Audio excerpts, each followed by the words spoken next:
Welcome to Wild Spirits Outdoors, the place for real hunting talk, tactics, and a few laughs. Now, let's dive in with your host, Brad Dejon.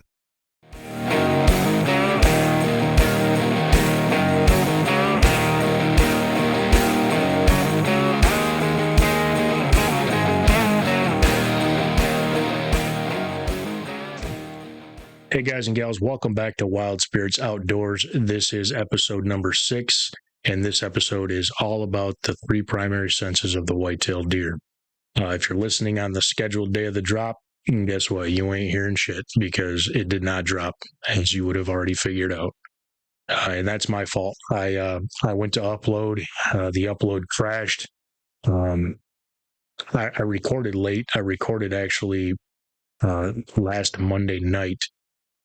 So I did the upload overnight while I was sleeping, and when I woke up in the morning, I had discovered that it had crashed. And when I went back, I wanted to listen to the audio again to make sure that when there was a crash, nothing got corrupted in the file. And I don't know if it was just because I was overly tired when I was doing my post recording edits, but the episode sounded like just crash.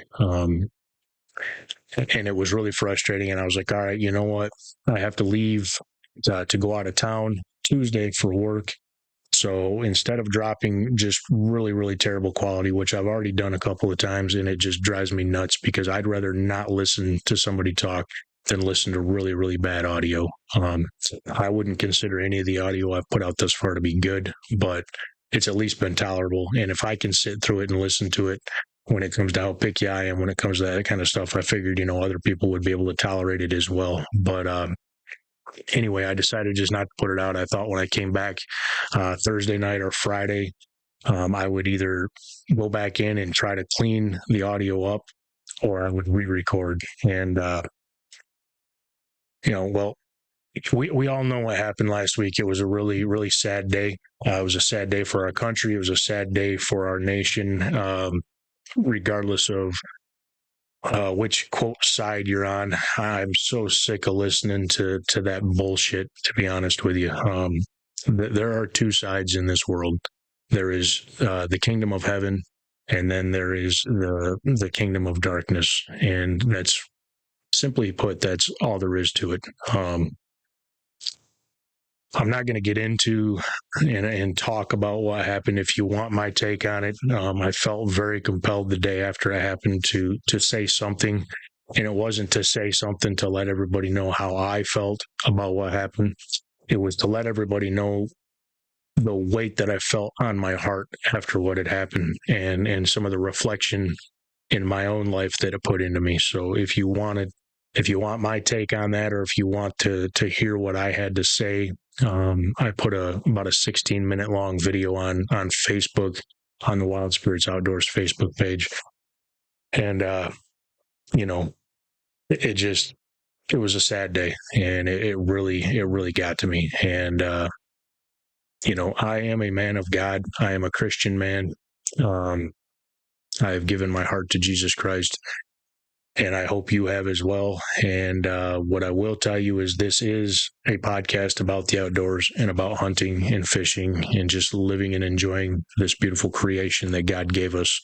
But what you will hear more going forward from me is I am not going to hide my faith in Jesus Christ. I was emboldened by just thinking about the legacy that Charlie Kirk left behind. And whether you agreed with everything or nothing the man said, what I will say is he stood by his convictions, and I think we all need to do that. So you will probably hear me talk a little bit more about my faith than I have in the first few episodes. And if you don't like that, you're free to not listen to the podcast. I hope you do continue to listen, and I hope that there's something in there for you, not just spiritually, but obviously about, hunting and the outdoors. And hopefully there's some good information in there that you can pick up from both. But what I will not talk about on this podcast is politics. I don't want to have a political show. I don't want to talk about politics because, it doesn't matter to me, left side, right side. You're basically sniffing two different bowls of shit, and they both just smell differently. So the only truth is the Word of God, and I'm going to leave it at that. So without further ado, here is episode 6, the science behind whitetail deer senses. We're going to talk about vision, we're going to talk about hearing, and then we're going to talk about their superpower, which is their sense of smell. So we're going to start with vision. A deer's vision is definitely the least effective of their three senses, but they do have some unique qualities to their vision that do help them to avoid predatory action. So here we go. And again, I don't know if I already mentioned this or not, but I got a crap ton of show notes here. I think I've got over 11 pages of show notes, and that's because I really want to, I always say I want to stay on topic, and I don't think I'll have an issue staying on this topic because this is a topic that I really enjoy, but I don't want to not talk over, but I don't want to glance over something. So I spent a lot of time putting these notes together, and I want to make sure I dive into everything. So bear with me. I'm going to be looking down a lot at my notes, and you might hear some papers ruffling around, but I just really want to make sure that everything that I want to discuss, I get discussed. So a deer's vision, right off the bat, we know what a deer looks like. They have wide set eyes, and they have a field of view of approximately 310 degrees. So they can almost see all the way around their bodies. That is very common in prey animals, and we as humans have very much more binocular vision. Our eyes are both set closer and they're facing forward, and we have binocular vision. Where that gives us an advantage is we have an extremely good depth perception, whereas a white-tailed deer does not have depth perception. They do not see depth nearly as well as we do, but they pick up movement extremely well. Deer are also, their eyes are rod dominant, so they are low light specialists. They can see much better, even though they can't see depth. They can see much better in low light conditions, first light, last light, dawn, dusk, which also happens to coincide with the majority of the time that we as hunters are going to be having our interactions, and our best chances at harvesting these animals is at that first part of daylight and that latter part of the evening towards dusk. Oops, kicked my desk there. So with that low light specialist, again, they cannot see depth, they cannot see sharp detail, but in that low light, they can still pick up movement extremely well. Deer also have dichromatic vision. They see on the blue and yellow spectrum. They don't see reds and oranges very well. They struggle with that, which is the reason why we can wear blaze orange when we're out gun hunting. We as human beings can see that very, very easily. But as a white-tailed deer, that blaze orange doesn't look like orange to them. So we still blend. Excuse me. Deer see UV light, so they see on a shorter wavelength than we as human beings do. Where this can cause us problems is in the camo patterns that we wear, or the camouflage clothing that we wear. If there are UV brighteners used to increase the vividness of the product that they're selling, that can actually make us basically glow when we're sitting out in the woods. So there's just this glowing orb up in a tree, or there's this glowing ball sitting down at the base of a tree that the deer can see.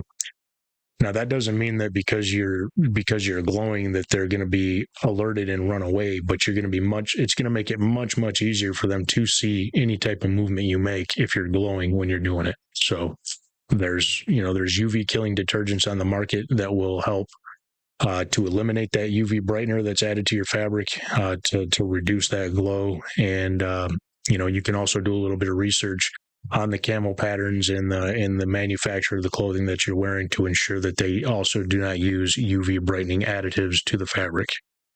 I'm going to take a quick drink here. And yes, if you're watching on YouTube, I'm drinking a freaking High Noon. Blackberry, in fact. If you want to come take my man card, you know where to find me. I'm just kidding. It's hot out. It's been a long day today, and beer and bourbon. I do love me some bourbon, and I do love me some beer. But man, when it's hot, and I just want something refreshing with a nice little finish to it, I'm telling you, man, these high noons are the spot. They definitely do it for me, and they don't weigh me down. So you can judge me all you want, but I guarantee if you tasted one, you'd be hiding high noons there in your Butch lattes. So yeah, I'm drinking a high noon. Get over it. So we talked about the motion detection. Deer are ultra sensitive to even the most subtle, slight movements. They can pick those up really, really easily. We as human beings, when we sit in the woods, things are fluttering and moving all around us all the time, and we can pick that up. But unless you're really paying attention to what's going on, you can miss movement in the woods very easily as a human being. Excuse me again. This is two-part. One, because we have binocular vision.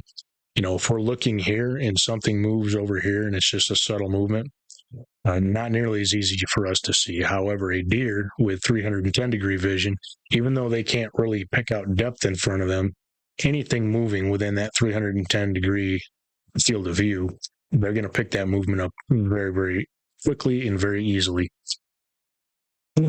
So when it comes to the takeaways about a deer's vision and how that's going to affect us during our hunt is, again, we've all seen pictures, or we've all witnessed, or even some of us may still do it, where a guy goes out, he's wearing some khaki pants or a pair of blue jeans and a red and black checkered flannel shirt, and he goes out and he's a successful hunter. Our camouflage isn't about blending color, and I'm not dogging on camo. Don't get me wrong. I love camouflage. I wear camouflage like it's a Gucci suit. I mean, I would much rather throw a camo t-shirt on and rock that thing than put on a dress shirt like what I'm wearing right now any day of the week. Unfortunately for my job, I gotta look pretty once in a while. So that's why I'm dressed like this. I literally came from work right into the studio so that I could do this re-recording. But the camouflage is not about blending color. It's about breaking up our outline. And a checkered pattern shirt can do that as well. But again, I'm not dogging on camo. I'm going to wear camo. I love camo. So when we talk about breaking up our outline, that's the whole purpose of wearing a camo pattern and avoiding UVs or UV brighteners that will essentially make us glow. So it's very important not only to have whatever pattern you're wearing break up your outline as a human being, but really take the time to make sure that your hunting clothes don't contain UV brighteners, because again, that's just going to glow in the woods, and it doesn't mean that the glowing is going to spook the deer, because there's other things in the woods that are glowing as well, but it's that movement. They're going to pick that movement up so much easier and so much quicker when they see that UV light. Movement discipline is absolutely, without a doubt, the easiest and most efficient way to beat a deer's eyes. If you're not moving, they're not going to be able to figure out what you are. I don't care if you're, wearing solid colors and there's nothing breaking up your pattern. If you're not moving, because they don't have that perception depth like we do, it's going to be very difficult for them to make out what that is. It's likely going to put them on alert, because it's going to bother them that they know there's something weird there and it's not moving. So it's going to put them on alert, and they're going to try to figure it out. But it's that lack of movement that's going to be your saving grace. And you also got to take this into consideration when it comes to your stand or blind placement. Consider their field of view, that 310-degree field of view. Consider that when you're setting up your stands or your blinds. Consider how deer are going to approach that. And just keep in mind, because they have that wide field of view, that maybe you're setting 20 foot up in a tree and you're expecting deer to approach from this direction. Be mindful of how they're going to approach. Are they going to be approaching on an up angle where it's going to be easier for them to be looking up for that movement? If you're sitting on the ground, is there going to be something that is a shield or something that's blocking their vision from where you're sitting in anticipation of taking the shot to where the deer are coming from? These are real simple things, guys. I know this isn't like, when I said I'm breaking down science, this isn't rocket science. I understand that. I just want you to just take a moment to think about these things and think about how to better your setups or better your how you sit and how you move in the woods in consideration to how the deer see. So take it for what it is. I know, oops, I bumped my mic. Hopefully that doesn't make a ton of noise. Again, I know that this stuff's pretty well common knowledge. I just want to kind of reiterate it and go back over it. And then again, remember, at dawn and dusk, you're playing against the strongest eyesight that they're going to have throughout the course of the day. So they have the sight advantage at those times. Quick and sharp movements are always going to be the killer. Those are always going to be the easiest way for deer to pick up any kind of movement, is when you do things quickly and suddenly. If you slowly move your arm, it's not going to bring near as much attention as if you quick snatch your arm up and grab your bow and arrow. I want to kind of give an anecdote for, how I experienced this in real world. In my later teens, I started to venture away from my parents' 10 acres, and I started hunting, more public land in the neighborhood around where I grew up. And I didn't carry a climber. I didn't carry a tree stand, and I wouldn't go out and scout and hang and hunt like I do now out of a saddle setup. But I would go out and I would scout my way through public lands, and I would either come across, what I thought was good sign, maybe a scrape or maybe a heavily used deer trail. And then I would try to move downwind of that. And oftentimes I would just sit on the ground. I never had an issue sitting still. Like, I wasn't getting up and down. I wasn't moving my arms around or being restless. What I had an issue with was my head was constantly on a swivel. I was always looking left to right, left to right. And, looking back on that now, I'm sure that more deer even saw me before I even knew deer were there than I think has happened. And I still think that probably happened quite often. But, we're all taught from a young age, or I would expect most of us are taught from a young age, that when we're hunting, we look with our eyes first, and then we slowly move our head. Well, I didn't do that. I was always moving my head. I was always looking over my right shoulder, looking over my left shoulder. Head was always on a swivel. I know that cost me being spotted by deer many, many, many times. And, it's just a behavior that I've come to realize that I did a lot of. And, now I try to really be intentional and very slow with my movements. And I always try to look with my eyes before I move my head. These deer weren't just standing 30 yards from me and getting spooked because of my movement. They were seeing me move on their approach to me because I didn't know they were there.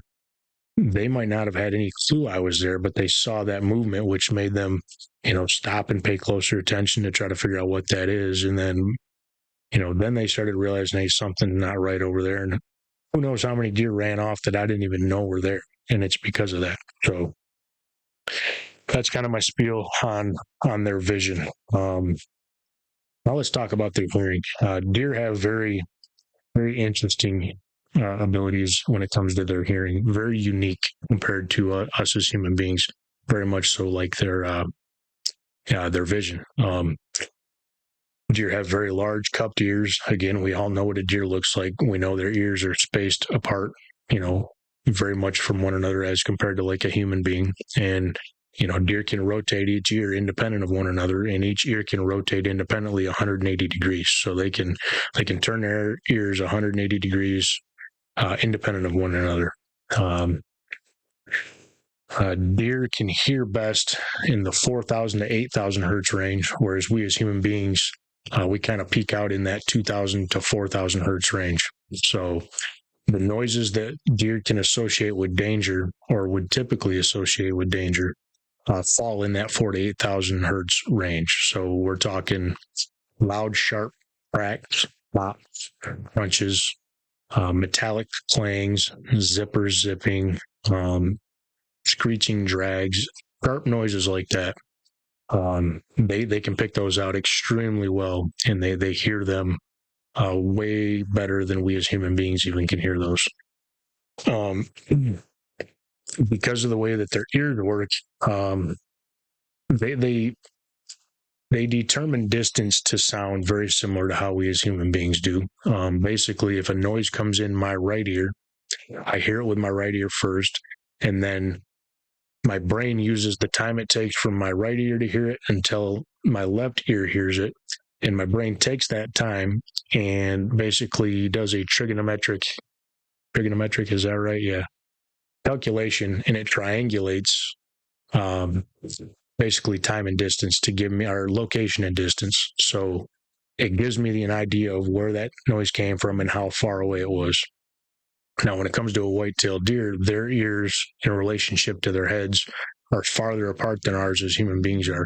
So that time from the right ear to the left ear takes longer, which allows them to get an even tighter triangulation of where each sound came from than we as human beings do. So I'm sure we've all experienced it, but you make a noise, whether it's your tree stand creaking or you stood up and you drug your arm up your sleeve and you scraped a button or you called to a deer. We've all experienced how a deer can just snap its head over and lock into exactly where that noise came from. And it's really impressive to see it. But that's because of the ability to triangulate and because they have directional hearing. Flip my page here. And keep hitting my microphone. Sorry about that. Because of that large separation, we already talked about that and how that just makes the triangulation even more sharp and more precise to them. Also, when it comes to their hearing, just like us as human beings, they learn from a young age what noises to associate with potential danger, what noises can be associated with normal to their surroundings, just like us. And it's a combination of that learned behavior and just instinct that allows them to develop a very uncanny ability to judge distance to sounds and make a determination on if that sound they heard was an imminent threat that they need to avoid immediately. Again, when it comes to the hunting takeaways from this, and a lot of this, again, should go without saying, I just want to reiterate it and maybe expound upon some of it. Silence is king, plain and simple. We all know that, right? If we're being quiet, they're not going to be able to hear you. But it's not just silence in the stand. We got to think about it from the very beginning, from our approach. The how quiet we approach our stands is critical, just as critical as how quiet we are once we're in the stand. And I'll use this as an example. On my hunting property, which I've talked about before, I've got about 60 acres, and I only have one way to access my property. No matter where I want to hunt, I have to park at the southwest corner of my property. That's just the only access I have in. So I always park in the same spot, southwest corner. And then based on where I'm going to hunt, I have multiple trail accesses where I can loop around different directions depending on what the wind is doing and where I want to set up, etc. But deer are going to hear my truck pull in. I drive a diesel. They're going to hear the truck pull in. When I shut that truck off, that's the last time I want them to hear that noise. I usually try to get to my hunting spot. If I'm going to be hunting in the mornings in particular, I try to get there very early because I like to get in, get my truck parked, and just shut it off. And I just sit there for 15 minutes or so in total silence, just sitting in my truck, letting that noise go away and letting them kind of forget that they just heard something over there. Because I promise you, on a cold, crisp fall day, any deer on my 60 acres is going to hear my truck pull up, just the way it is. So once I've done that 15 or so minutes of just letting everything calm down, I'm very deliberate once I get out of my truck. I don't fling my door open and drag my stuff out and make a bunch of noise and drop my tailgate hard and drag things across the bed of my truck and slam doors. I'm very quiet about doing all that because I don't want deer to hear me, because all they're going to do is they're going to keep hearing noise down here. And then when I go into my spot, if I'm being haphazard, or if I'm walking in haphazardly and I'm not paying attention to how I'm stepping, what I'm stepping on, the noise I'm making, they're going to hear that noise from me pulling in. They're going to hear that noise from me getting ready, and they're going to hear noise from that spot moving all the way through the woods, down my trails, wherever I'm going and setting up and hunting. That doesn't mean they're going to be spooked and run away because of that. It just means that the last place they hear that noise they're going to be a little more wary about approaching that because they're going to be like, all right, I just heard all this noise way over here, and I just heard it getting closer, closer, closer. And then I heard some noises going up into a tree, and then it all just stopped. They're going to likely be a little more wary when they make that approach. Whereas if I shut my truck off and I'm very quiet from the time I get out of the truck to the time I get in my stand, they're going to be none the wiser. Again, very simple. We all know that. I just want to make sure we're thinking about that and we're being intentional when we're approaching our stands. When we're drawing our bows back, when it's cold out, limbs can make a little bit of noise. Your arrow dragging across your rest. All this stuff it's very easy for a deer to hear that noise, and if they associate any danger at all to it, it's going to put them on high alert immediately, and they're going to lock in on where that noise was. You can also think about noise, not just our sound in general, not just in how we approach and how we're set up in our stand, but we also got to think about it when it comes to calling. Excuse me. Deer don't just hear the sound of you call. They hear the cadence, they hear the volume, they hear the inflection, and they're analyzing all that as it's happening. Well,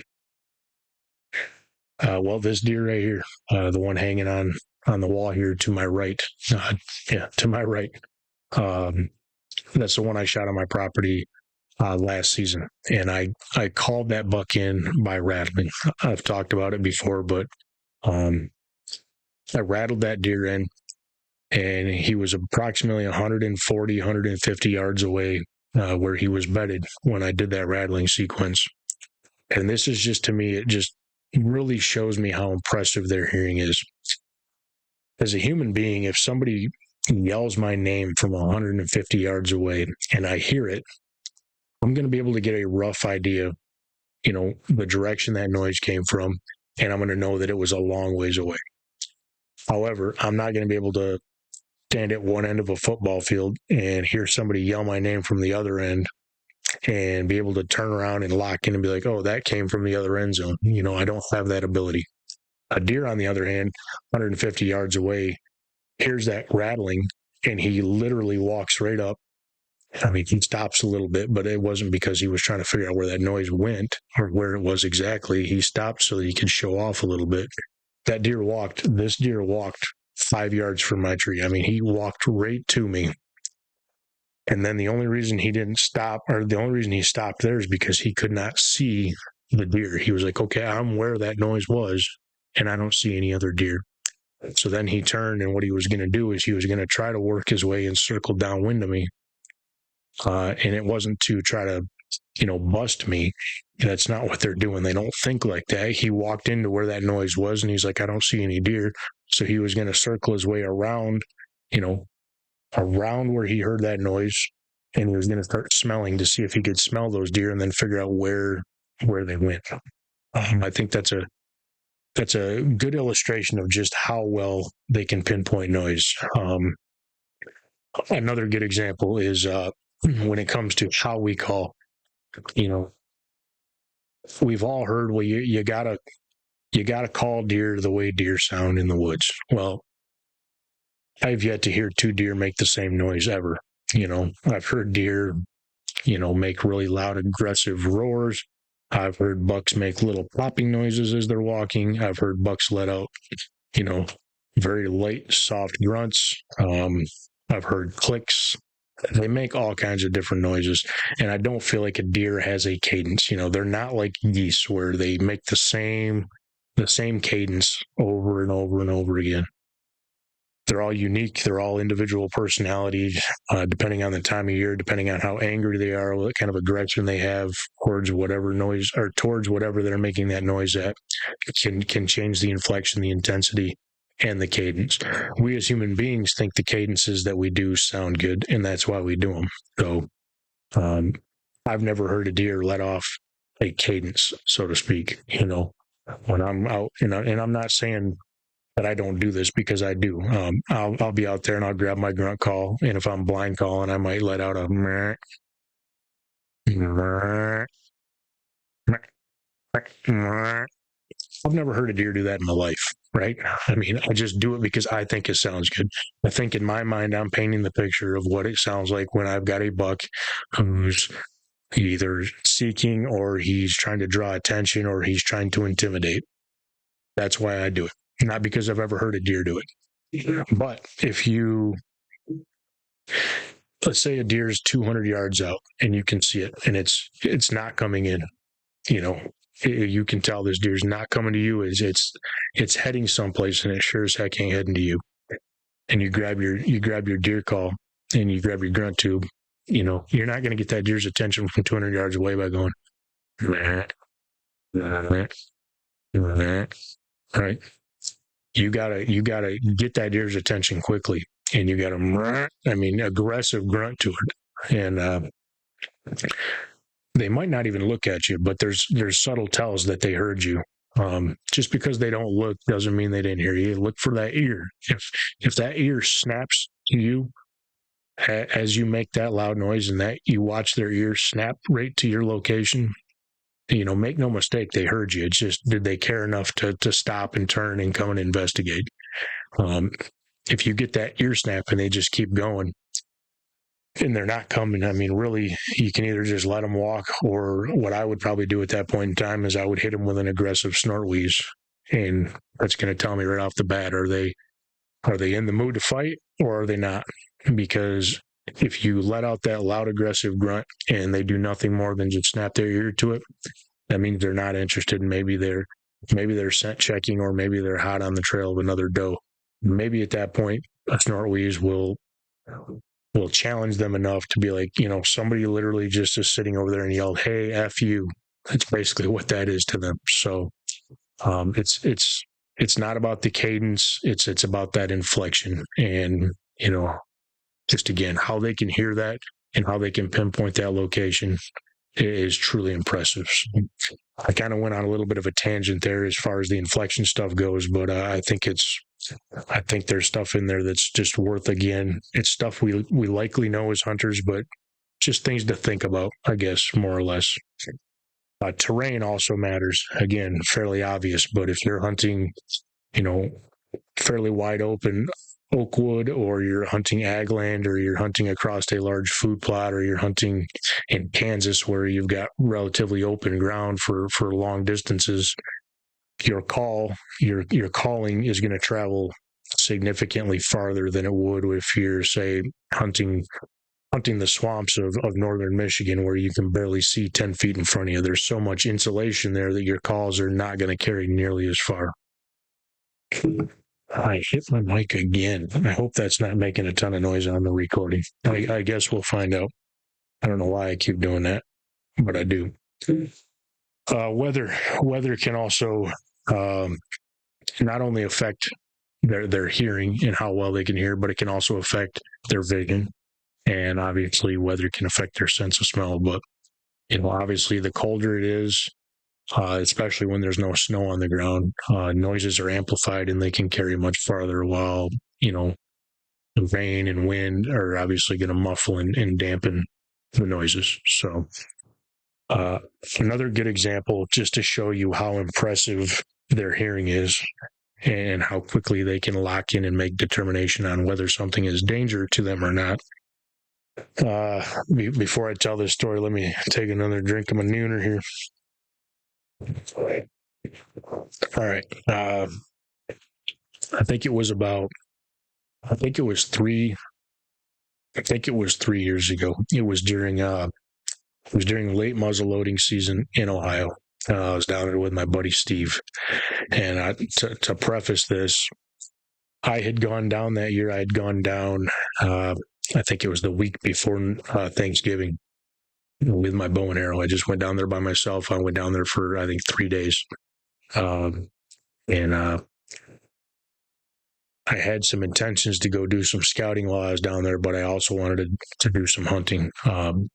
And I didn't end up shooting anything, but I had a phenomenal hunt. I basically went into one spot and I just got into the action. I just, right place, right time, right? Had nonstop action. I think I drew my bow back like 6 times in one day, and I just couldn't get a deer I couldn't get one of these bucks, and these were nice bucks. I mean, definitely would have let the arrow go if they'd have given me the chance. I just couldn't get them to stop. So anyway, that's not part of the story. Just I felt like telling you that it was a freaking awesome hunt. Really cool when you get into that action, and you all know what I'm talking about. When you just hit that perfect timing, and you're in the right place, and it's just all day long you're getting action. I mean, there's not 20 minutes going by where a buck's not coming through pushing this doe, and it's probably the same doe I was seeing all day long, and she was just getting ran ragged, back and forth and picking up additional bucks. And next thing I know, there's 5 different bucks chasing her, and it's going on all day. Anyway, the reason I bring that up is because the last day I was down there during bow season, I had found a couple spots on my aerial scouting that I wanted to check out in preparation for when I came back down for muzzleloading season in January. And last day in, I think I got out of my tree stand at like 11 o'clock, and I wanted to go check these spots out. So hopped in my truck, drove to them. Drove to one of them. And again, on the map, it looked really good. And when I got there and actually put boots on the ground, it was just picture perfect. I mean, when you try to picture, where would you sit if you were a buck, right? Where would you bed? Where's the safest place you could think of to bed? I mean, this spot just had it all. To kind of try to paint a picture for you, about 200 yards northwest of where this spot was, there was private corn on private, and then straight north was another ag field on private about 250 yards away that was standing beans at that point in time. And then northeast of there, it dropped down, not into a swamp, but it dropped in elevation. There was a creek, and then on the other side of the creek, still on public, was like a CRP field. And all that kind of works its way up this ridge, and this ridge kind of flattens out on top, and it's just a big oak flat. And then that oak flat starts to come to a point, and then that point kind of drops off on the sides somewhat gradually, and then right at the point where it should drop down, it's basically a 12-foot sheer drop off. It's like a rock cropping or a rock bluff. And right after it drops that 12 feet, there's a bench. And that bench is like horseshoed around this point. So this bench is about 20 yards wide, and it wraps around this ridge as it's dropping. And then that bench kind of peters out. So it actually looks like a boomerang. I think that's a better way to look at it. If you're looking at it from up above, it's wide by that rock cropping. It's about 20 yards wide, and it wraps around, and then it kind of, flattens out to a point. So it looks like a boomerang from overhead. Anyway, there's deadfall on that boomerang. A ton of rubs. I mean, about every tree on that boomerang was just shredded. And sure enough, in that point where the rock cropping was, I could see, multiple beds within, like, let's call it a 50-yard area there. And it's likely the same deer. I don't think multiple bucks are bedding there. I just think there's multiple bedding locations on that boomerang, depending on what the wind is doing. But definitely you could tell bucks were bedding there. And, I marked it on my map. I kept it in my mind because I wanted to come back to it come muzzleloading season. So now it's January. Steve and I are down there, and I took Steve to the spot he wanted to go. And what I decided I wanted to do was I wanted to approach that from the bottom. And when it drops off, I mean, it's a pretty steep drop off for quite some distance, and it basically drops down into a cedar swamp or hemlock. I'm not sure which it was. And it gets pretty wet. And then there's another creek down there, and then it slowly works its way back up, and then it goes really steep up, and then the road's up above that. And this is all on public.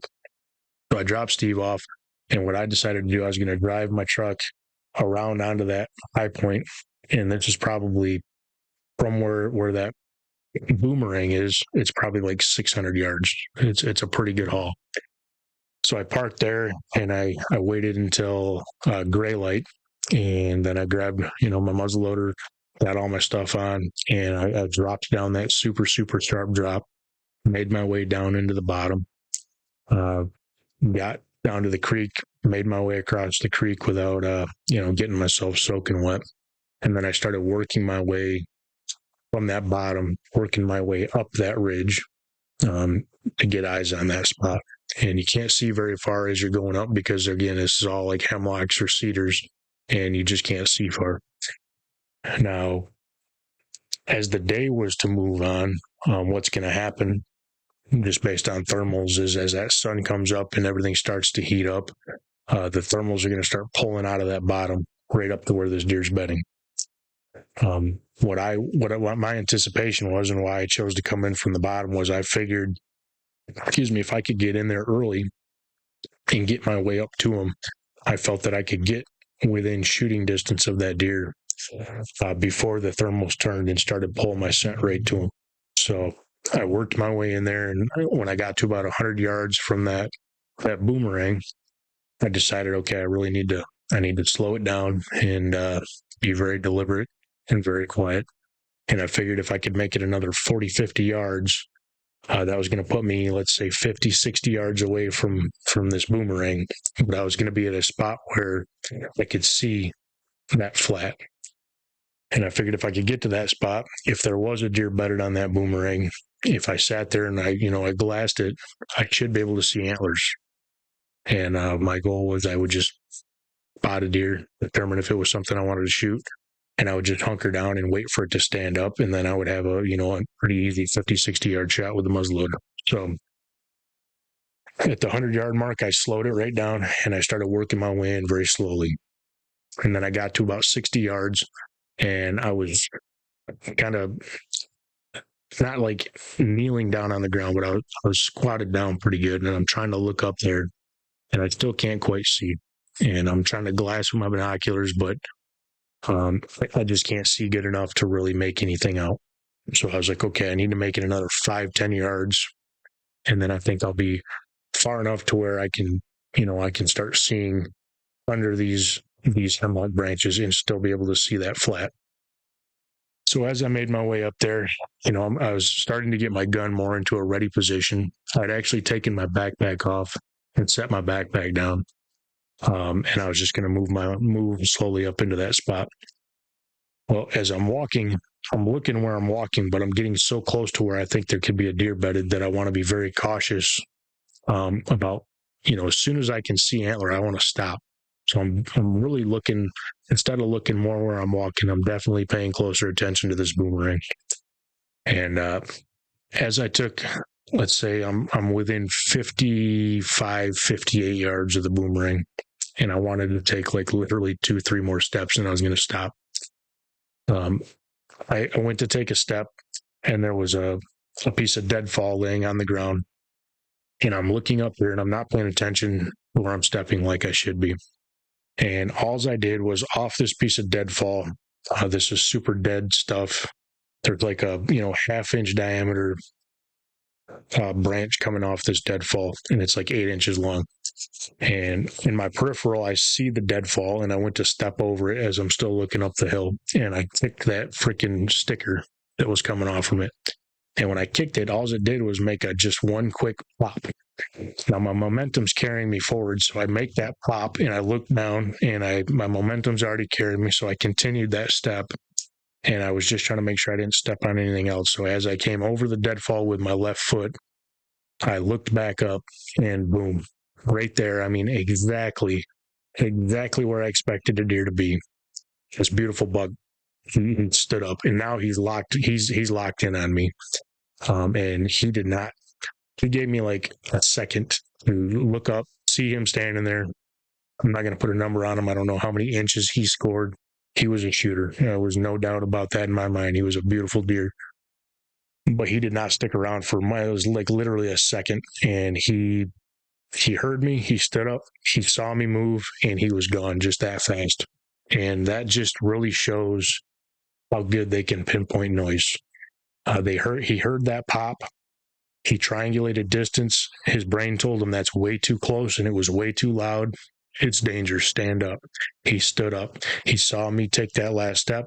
He saw that movement. Boom. Now he's locked in by his ears. He's locked in by his vision. He recognizes the danger and he's gone just that fast. So that to me really exemplifies how good their hearing is and how they use it to stay alive. Okay, let me take another drink here and then we're going to get into their superpower, the super sniffer. What time we got? 7:30. All right. Okay, here we go. Whitetail sense of smell. Let's put this into perspective right off the bat. A whitetail deer has about 300 million scent receptors in its nasal cavities. Human beings have about 5 million. And your best scent tracking dogs in the world have about 220 million. So we all know how effective scent tracking dogs are. Militaries use them, police use them, trackers use them to track animals, and they also use them to track wounded deer. But a deer's sense of smell is even significantly more superior than even your best scent tracking dogs. So deer have moist nasal surfaces, and they have very moist nasal cavities. The nasal cavity itself of a deer, and I'm going to try to give an illustration here for anybody watching on YouTube.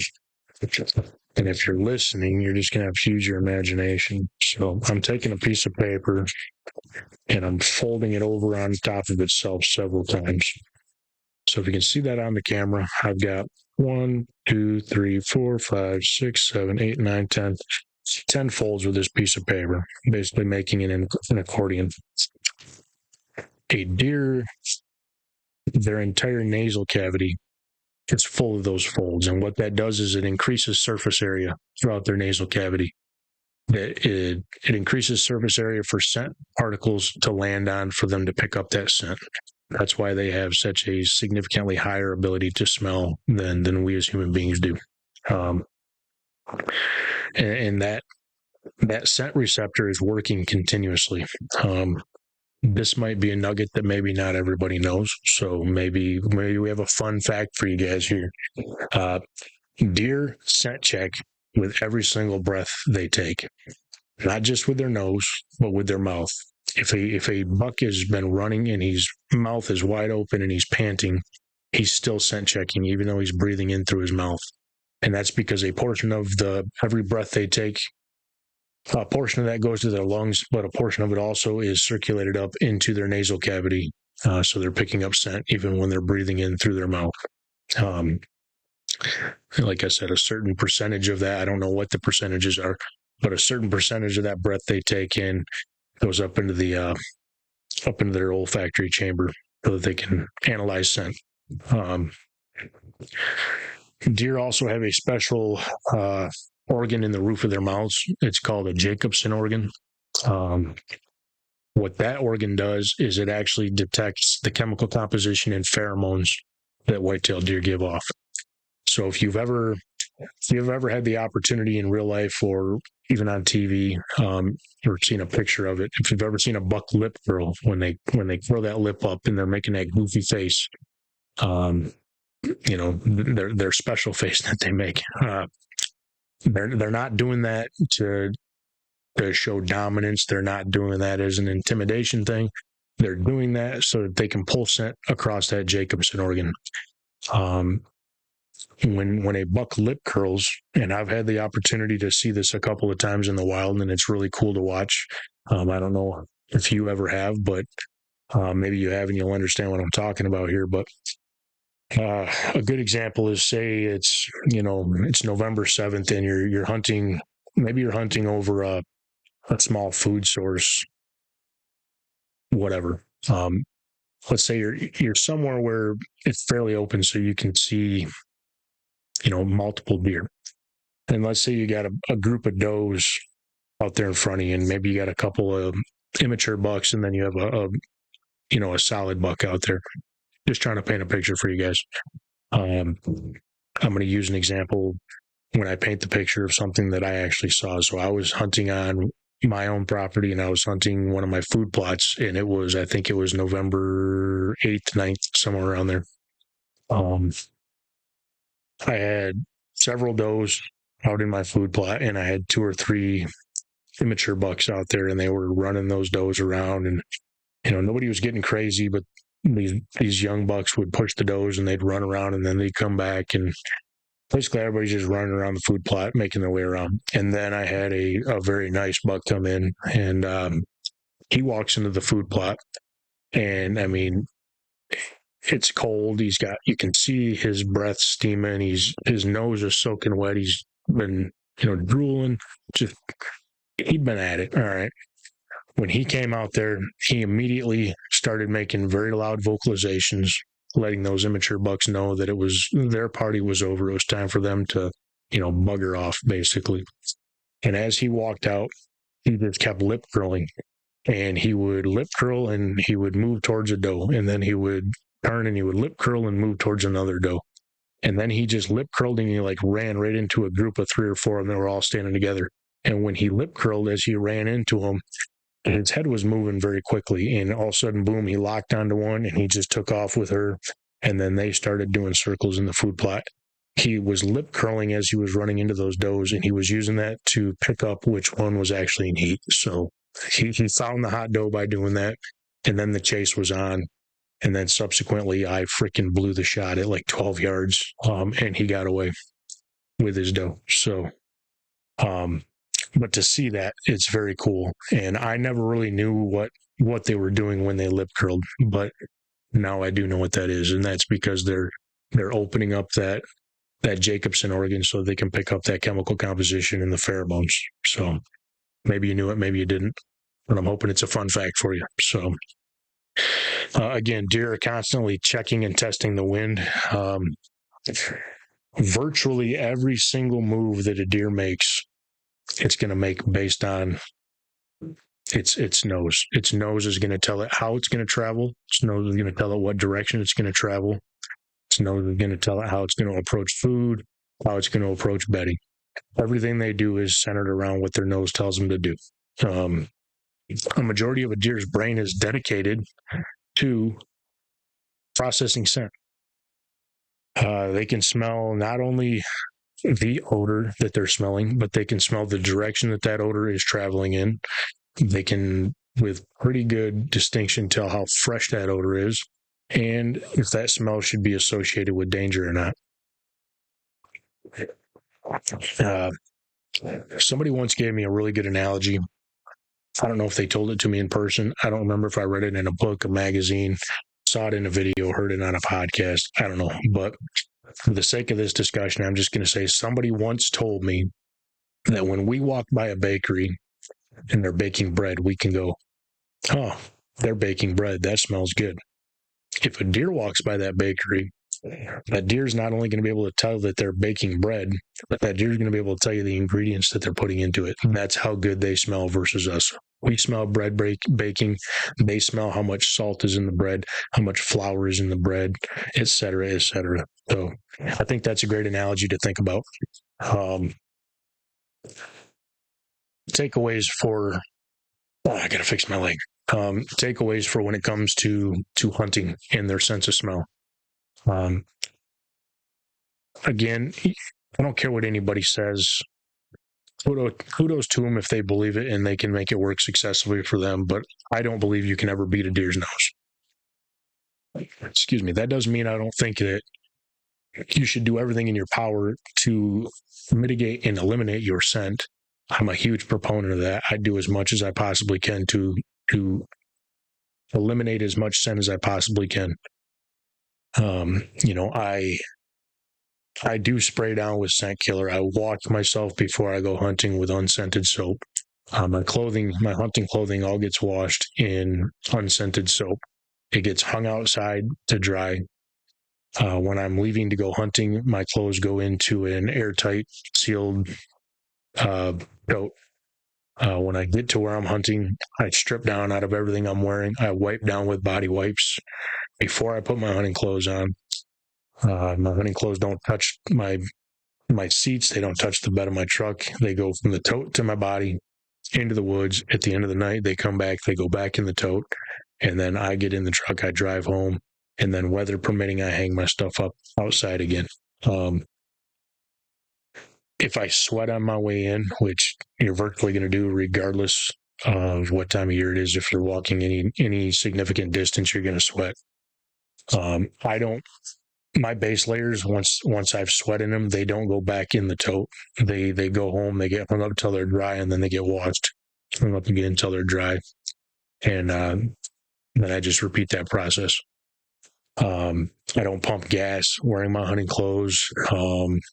I do everything I possibly can to prevent as much unnatural scent from being on any of my hunting stuff as I possibly can. But I still don't believe I'm beating their nose. So I live and die by the wind when it comes to hunting, and I live and die by thermals. And that's something that I've done more so in the past 5-6 years as I've gotten a better understanding of how thermals actually work. And I don't hunt downwind of where I think a deer is going to come in. That's how I used to hunt, and that's how I hunted for many, many years. I don't do that so much anymore, especially when it comes to, so not so much on my own property. For the most part, I have preset stands on my property. Now, there are situations where if there's an active oak tree dropping acorns and I don't have a spot there, then I will try to move in and capitalize on deer moving into that. I don't know if you guys can hear the train going by, but there's a train blowing his horn right now. Anyway, specifically when I'm doing like out-of-state DIY hunts, hunting public land here in Michigan, anytime I'm in unfamiliar territory, I'm usually scouting my way in. I'm very rarely going to some place I'm already familiar with because I'm usually scouting my way to it. Once I find what I think is going to be the spot that I want to be set up in, I don't just start looking for a tree to set up in. I start looking at what made me select that spot, whether it's deer trails or whether it's sign, and I try to cut as close as I can to giving the deer the wind as I possibly can. I want them, as they're approaching, to feel like there's no way there's danger in front of them, because if there was, they'd be able to smell it. That's how I like to play it. And that relies on an understanding of how the wind is working and how thermals work. And I'm dropping milkweed constantly. I'm dropping milkweed as I'm walking in, and I'm always dropping milkweed once I'm in my stand. I was going to record episode 7 tonight, but I think I'm actually just going to release this episode for Tuesday, and then I will record episode 7 later this week, and hopefully I can put out like episode 7 maybe on Saturday, Sunday, and then episode 8 the following Tuesday, just because it's already, I don't know what time it is, 7:30, I think I said. It's 20 to 8. I haven't eaten dinner. I got a lot of stuff I got to get ready for work tomorrow, but I'm kind of getting on a tangent here. But the reason I'm saying that is the next episode I record, and why I think I'm going to wait versus recording tonight, is I want to dive deep into wind and thermal currents. I'm not an expert in them. I've said this, I don't know how many times. I might have already said it today. I'm not an expert deer hunter. I'm not an expert when it comes to anything whitetail related. I'm just passionate about it. And there's things I've learned from my own mistakes that I think I can pass on to other people to maybe help them prevent those mistakes. Or if they do make that mistake, not sit there and wonder what they did wrong, but they'll know what they did wrong. So I want to dive deep into wind and thermals because I really do play those hard now. And, you've probably heard the terms like whiskey wind or cut the wind or things like that. Essentially, I want to give the deer as close to the best wind as they can possibly have so that they think they're bulletproof coming in, whether it's approaching a bedding area, whether it's approaching a scrape, a food source, anything like that, especially when I'm doing my hang and bangs on public land here in Michigan or on my out-of-state hunts. I really want to make them feel like they have the wind. And that'll get you busted. I'm not gonna BS you. I've been busted more often than I've not been busted. But to me, it's just a part of the game. I could sit back and try to set up where I'm feeling like I'm safely downwind of that area, and I can watch deer walk by at 50, 60 yards, and I'm out of the game. where I can get right up on them and almost give them that wind, and I'm just off the wind where, if they decide to veer 5 feet left, that could be the end of my hunt. But that's the way I like to run it, and I think you'll find more success doing that. You might get busted quite a few times, and you might be like, man, screw that guy. He's full of shit. I've been busted the past 5 times. I tried to give the deer the wind, so screw him. I totally get it, but I'm telling you, if you just continue to do it and you hone in on it, you're still going to get busted. Don't get me wrong there, but I think you'll the times you're successful will make you quickly forget the times you got busted. I'm just going to put it that way. So, we talked about how we can't beat their nose. We talked about the scent control. Again, I just talked about the wind and thermals, and I want to deep dive into that. So I think I'm going to hold off on recording the next episode until I can really dive into that. Might actually rotate the studio so I can put a whiteboard up so I can draw. I think visuals really help when it comes to thermals. But in their most basic form, in the morning, as things heat up, thermals will rise, and in the evening, as things cool down, thermals will drop. Now, there's a million different factors that can adjust and change the intensity of that, how it works, or the introduction of a cold flowing water can completely change what the thermals will do. Love having flowing water, especially when the deer are going to feel like they should have the upper hand, but because I'm so close to that water, the cool air flowing across that is actually pulling my thermals back. Even though the thermals are going towards them, my thermals are actually pulling back to the creek. So that's stuff I really want to dive into when we do this deep dive. We've heard the terms J hooking. Deer might J hook into a scrape. They might J hook into a bedding. That's all done because of their sniffers. I guess the takeaway from scent is don't throw caution to the wind and just not practice scent control. I mean, if you want to, you can. I don't like it. I try to manage my scent. I try to eliminate as much of my scent as I possibly can. Get a really good, strong understanding of how scent travels through wind currents and through thermals. Learn to read and understand the thermals and not just wind direction. And you can actually start to use the deer's superpower, being its super sniffer. You can start actually using that to your advantage as a hunter. And again, let's say 9 times out of 10, it's not going to work. I'll take 10% odds deer hunting any day of the week.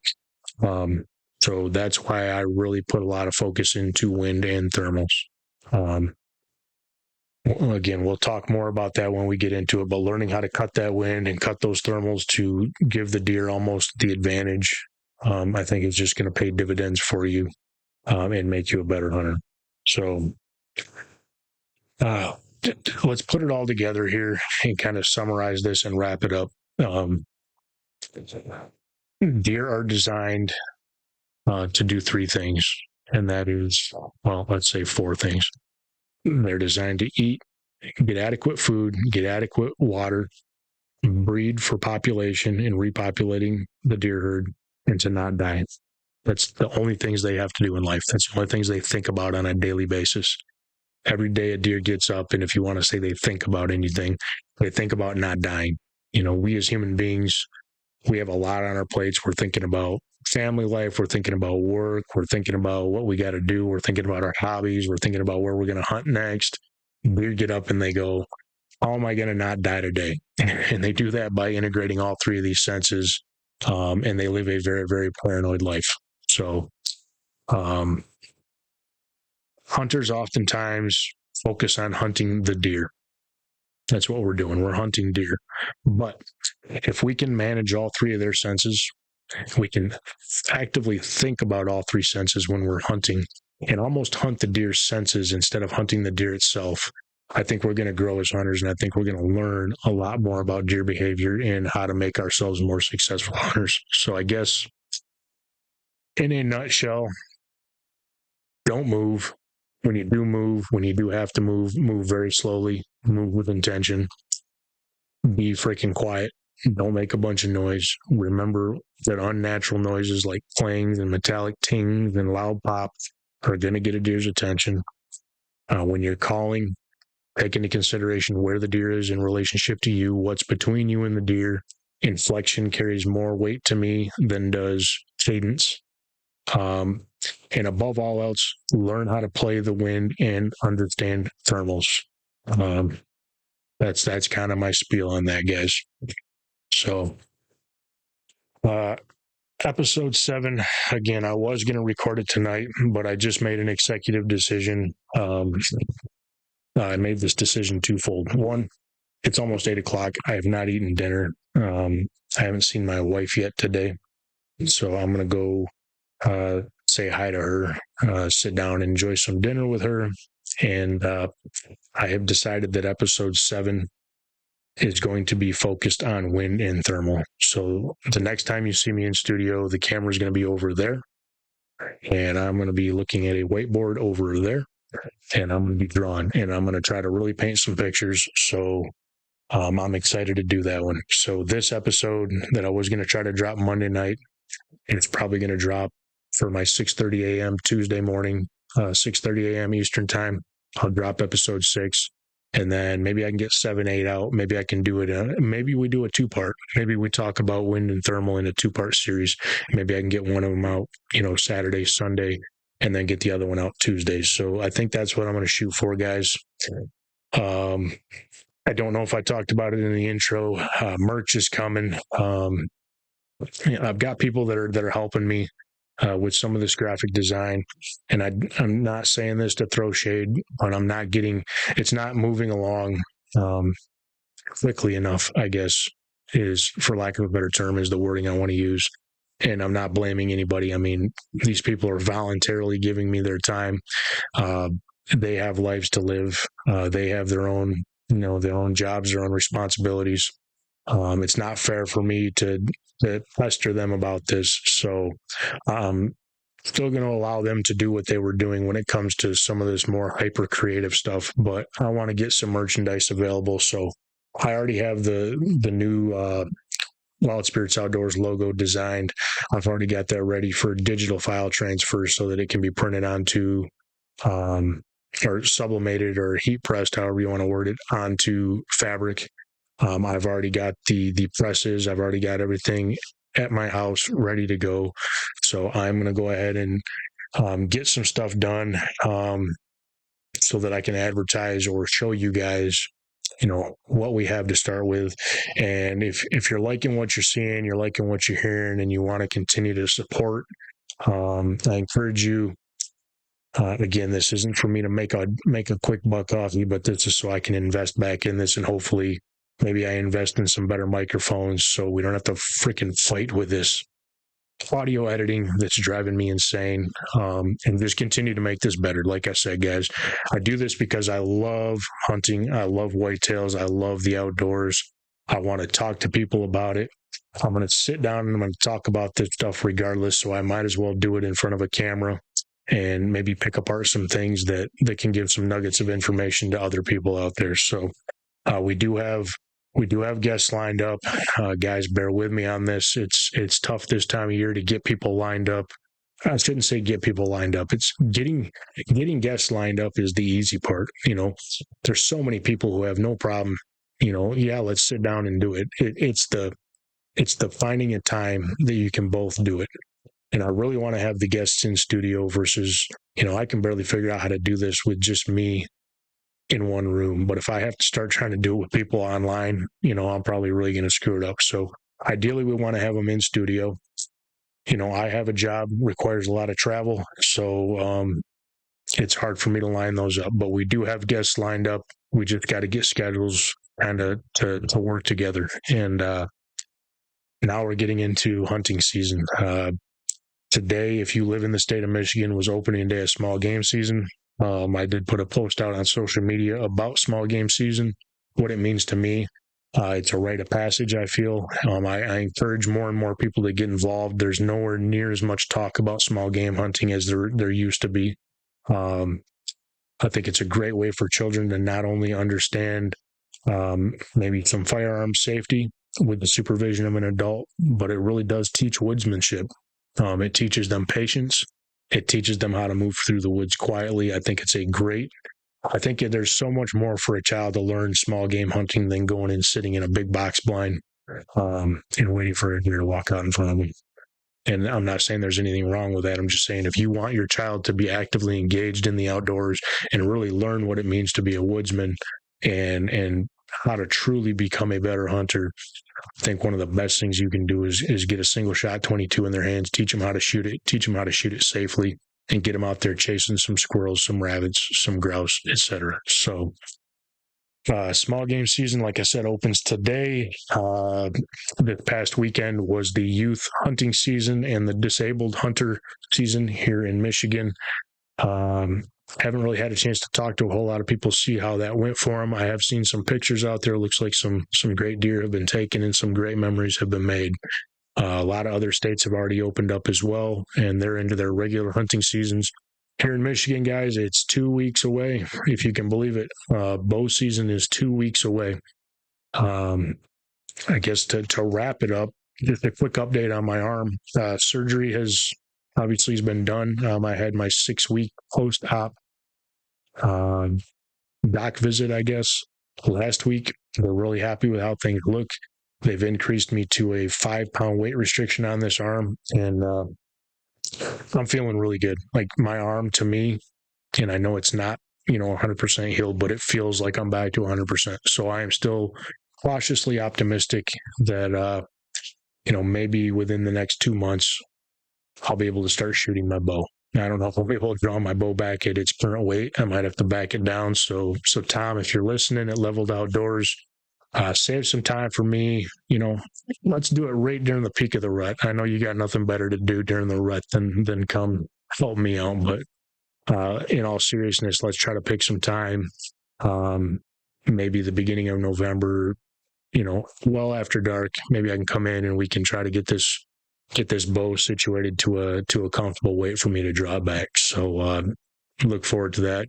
Also look forward to potentially having Tom back on here again to do a little more talking about, archery equipment in general. I see Tom's bringing in some great new inventory, guys. So I want to remind you and encourage you, if you live in the West Michigan area, check out Leveled Outdoors on Facebook. You don't have to live in West Michigan to do business with Tom. He can ship stuff as well. But if you have the ability to go see him in person and go to his shop, I encourage you to do so. Thanks again. Look forward to this next episode. Appreciate everybody. The likes, follows, shares, it means so much. We are over 700 subscribers, and we've only been at this since July 4th. July 4th was when I started Wild Spirits Outdoors, but we've really only been at it since August. So in basically 6 weeks' time, 7 weeks' time, we've hit over 700 subscribers, and that's amazing. And I really do thank you guys, and I'm looking forward to just continuing to grow this and make it better and better and better. So until next time, thanks again, guys. This is Wild Spirits Outdoors. Take care.